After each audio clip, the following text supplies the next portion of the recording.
The Turtle Hospital is located in the heart of the Florida Keys. We've been rescuing, rehabilitating, and returning turtles to the wild for over 30 years. We are located in Marathon, which is an island. We were affected by Hurricane Irma, which hit us in early September. We had sustained winds somewhere around 130 miles per hour.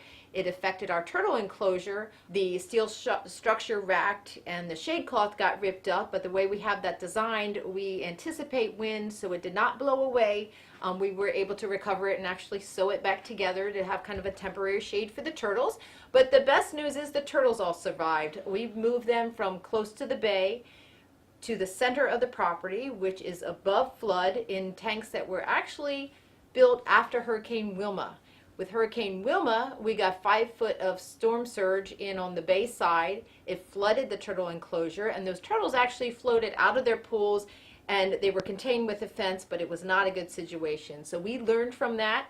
We built tanks in the middle of the facility on higher ground, and then we evacuated those turtles with Irma coming and moved them to a safer place, and they did survive, and those tanks stayed intact. So the important thing is being prepared when the hurricane comes. We know we live on an island, we know we're in a hurricane zone, so we just continue to try to do better each year and learn from our experience.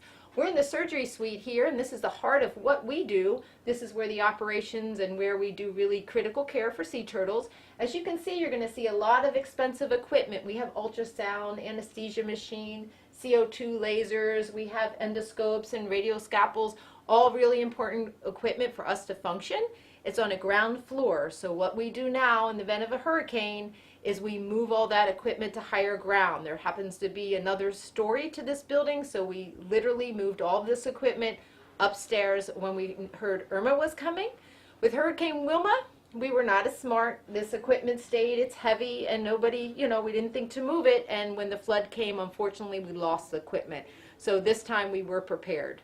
Another good way to be prepared when a hurricane's coming is to make sure you have supplies that you can be self-sustaining. We had over 40 animals at the time. We made sure we had plenty of food supply. We had backup generators for our food freezers. We also had dry food, which again we stored on a higher level so it was not in the flood zone.